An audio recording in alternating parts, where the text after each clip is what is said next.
So the past videos of this series have been a pretty continuous discussion about our genes, so our genes and our environment related to our behavior.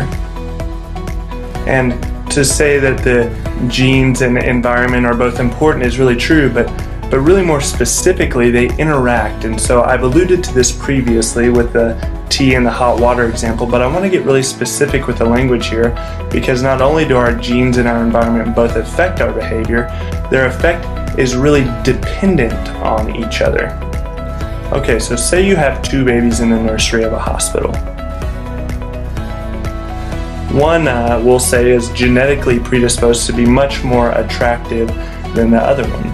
So we have this attractive baby, and we have this really hideous baby, and as a result, the beautiful baby over here, it receives more affection and more attention, and it grows up to be generally more sociable and well-adjusted. But suppose even further that at birth, both of these babies share a combination of genes that predisposes depression.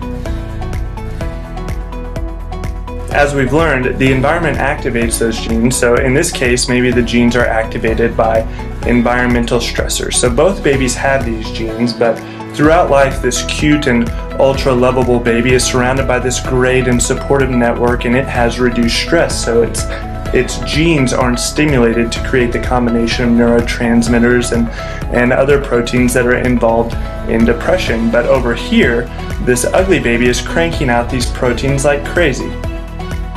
And maybe that's because this baby is getting made fun of all the time, or maybe it's because it has less friends. So I guess the cute baby's genes are somewhat responsible for setting up the environment, but really also the environment is responsible, at least to some degree, in keeping those depression genes at bay.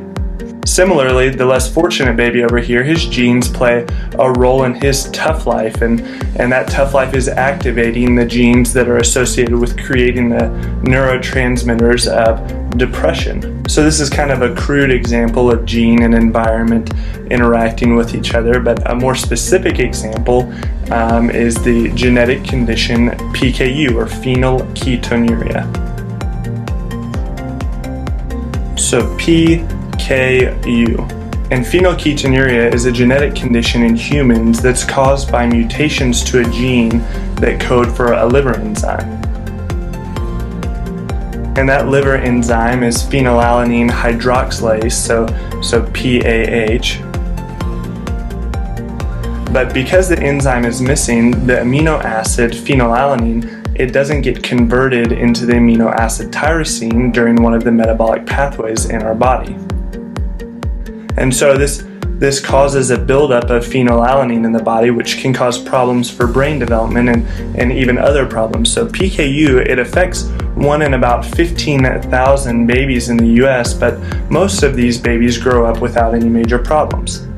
And it turns out that during infant screening, these babies are identified and they're placed on a special phenylalanine-free diet. So because they're not taking in all of this phenylalanine, it's resulting in a less problematic buildup of the phenylalanine in the body. So it's really an interaction, again, between our genes and our environment that initiates the body's responses and behavior. So we see that the environment is dependent on genetic predisposition, but gene expression is also dependent on the environment, and this is the phenomenon that we're referring to as gene-environment interaction.